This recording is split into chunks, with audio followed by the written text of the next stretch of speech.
Get ready for a game changer-a-thon! Tonight's guest buried under a pile of books, it's you! And just one more chapter, it's you! And breaking their book buying ban, you! And your host, me. I've been here the whole time. This is Game Changer-a-thon, the only readathon where the read changes every thon. What's that? Lots of readathons change their concept every time?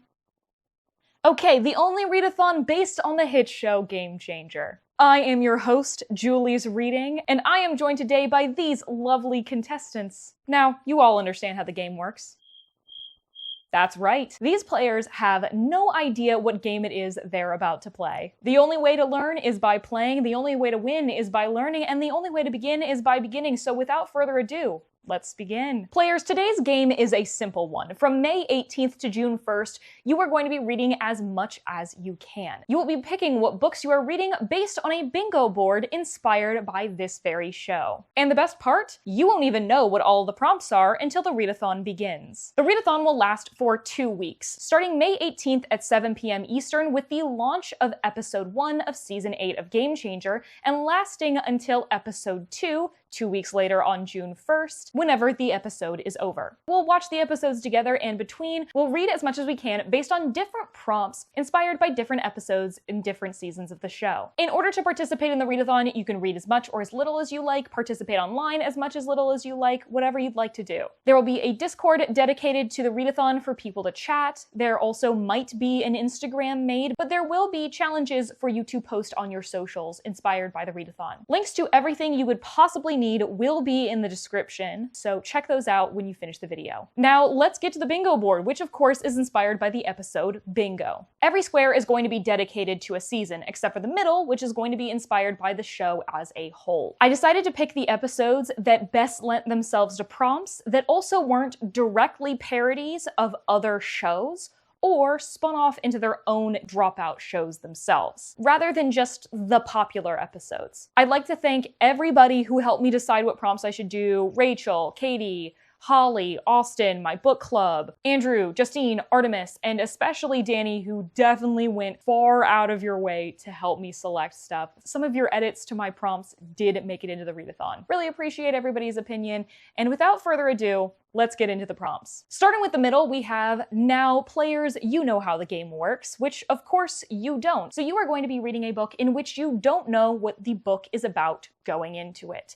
That could be a book that just has a vague synopsis, a book that you own that you've forgotten what it's about, a book that you randomly pull off the shelves of the library or the bookstore, anything you want as long as you don't really know what the book is about, but you're still excited to read it. Now onto the seasons. Starting in the top left, we have Season 1. The episode we're pulling from is Nom Nom Nom, in which the contestants had to feed a giant mouth different things based on different sounds or prompts. Yes, I know this isn't the most popular episode, but we will be reading based on it by reading a book that has an item that you would like to eat or drink on the cover. Some books I've enjoyed with that have been Legends and Lattes, Convenience Store Woman, and Writers and Lovers. For Season 2, we have Do I Hear $1, in which the contestants were competing to accept the lowest amount of money to do different forms of essentially punishments. So for this, you are going to be finding the book that you purchased yourself for an actual amount of money that is the least. So not zero. If you don't know this off the top of your head, just make your best guess. For me, I paid either 10 or 25 cents for this copy of The Air Affair, which is definitely the least I've ever paid physically for a book. For Season 3, the COVID season, we have ChangerAThon, in which contestants were given boxes of props and costume pieces,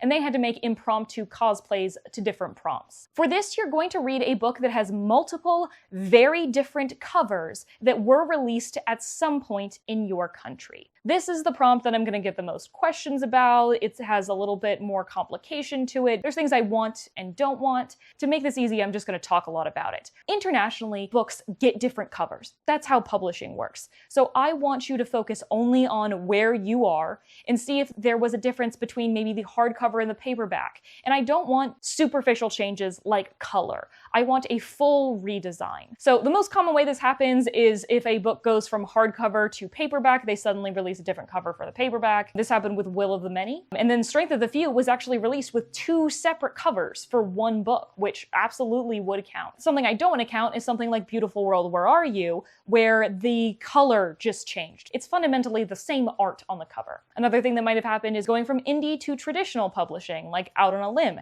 had 2 very different looking covers. And there's some books that are just so popular and have been for so long that they've gotten multiple covers. Like, so many classics have a million different covers. Another example would be Mistborn by Brandon Sanderson, has just 6 different wide release US covers. Another thing I don't want to count is an exclusive book box edition. If it is an exclusive edition to like a bookstore, like Barnes & Noble or Books A Million or Waterstones or whatever, where any person could feasibly go and buy that book, that's fine. And if you are in a country where this is not really the case with publishing, you can discern what you want to do with this. You can base it off of the US if you would like. I don't know how publishing works everywhere. For season 4, we're doing Sam Says, in which the contestants were participating in a complicated game of Simon Says. For this, you are going to have a friend or loved one dictate what you are going to be reading, just like Sam dictated what the contestants are going to be doing. They could straight up give you a book that they want you to read, whether they want you to test it out for them or they've loved it, or they can pick from your collection,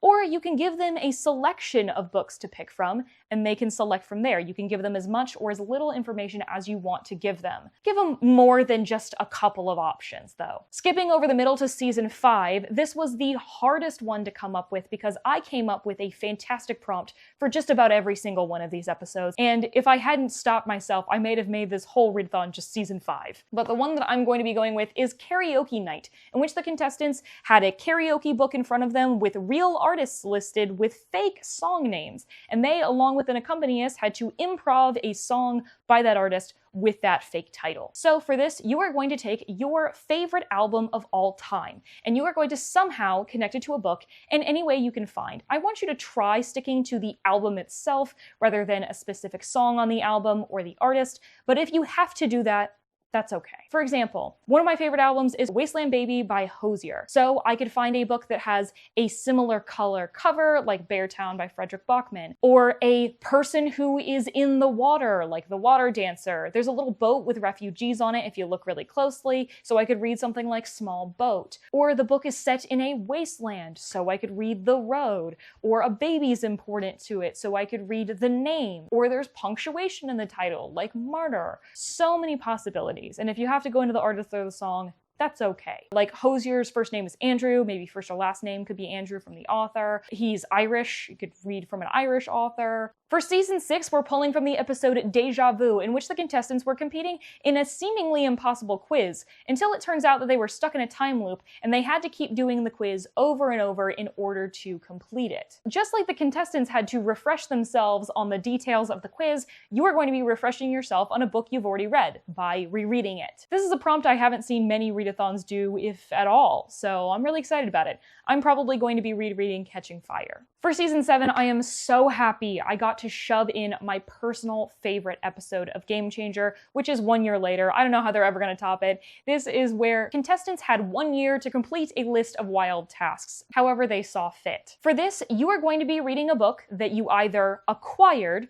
or it was published as close to exactly a year ago as you can get from when you are going to be reading the book. So May 18th to June 1st, somewhere in there. For me, I'm lucky. My birthday's in May, so there are a ton of books that I got right then that I still haven't read. However, if you'd like some recommendations, some popular books that were released in May 2025 that you might want to pick up include My Friends, The Devils, The Names, and The Emperor of Gladness. For season 8, wait, I hear you say, Julie, the season isn't out yet. How could we possibly know what the prompt's going to be? Remember that twist I said at the beginning? You don't know what the prompt is going to be until the readathon begins. You are going to watch episode 1, and you are going to come up with a prompt for yourself to determine what book you are going to read. It can be anything you want it to be, especially because we don't know how hard it's going to be to translate the episode into a prompt. It was really difficult for some episodes. I never came up with anything, so I completely understand you can be as free with this as you want to be. Ideally, you would come up with something that has to do with the game mechanic itself,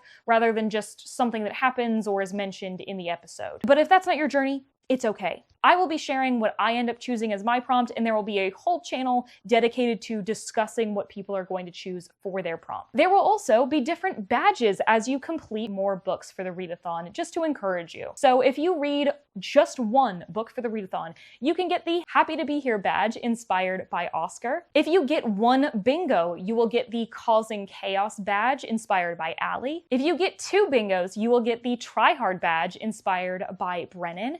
And if you get a total blackout, you will be getting the I've Been Here the Whole Time badge, of course, inspired by Sam. And of course, this is inspired by Second Place, one of my favorites. This is one of the best cast episodes ever. Some FAQ I'm sure to get. What counts as reading? Whatever you want. Audio, physical, ebook, ARC, manga, graphic novels, YA, adult, whatever, doesn't matter. Read what you want. Can I use the same book for multiple prompts at all, or multiple prompts within one bingo? You can make this as difficult or as easy as you want. If you want to be a stickler and not repeat books, do that. But if you're someone who is not going to read that much in that frame, you can do whatever you want. I'm not planning on repeating any for myself, and I'm aiming for probably getting that Allie badge. Maybe Brennan with like an intersecting bingo if I really push myself. Speaking of, do the bingos count only in a certain direction, or can they count if they intersect? Again, you can do whatever you like. If you only want to count the bingos going in a certain direction, or if you only want to count bingos that don't intersect each other,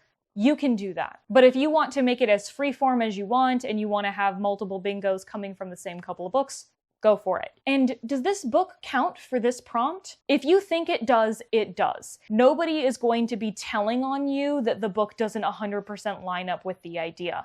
This is just for fun to encourage you to read based on something you're already interested in. And that is all the information that you will need to participate. Please let me know down below if you're going to participate. Let me know what your favorite episode is, or if you don't feel like saying anything, maybe you can leave me a rainbow emoji inspired by the show's aesthetic, just to let me know that you're here. It helps out the video and the channel. And if you want to lead up a hype as well, I wouldn't be mad. But make sure to share the Readathon in social so people know that it's happening, especially on such short notice. Sam only announced the date 2 days ago as of filming this. And if you want to follow me or the Readathon anywhere, you can check the link in the description. It will have everything you need to know. That is it from us here at ChangerAThon. I've been Julie's Reading, reminding you that your addiction could have been drugs, so if it's books, is it really all that bad? Good night.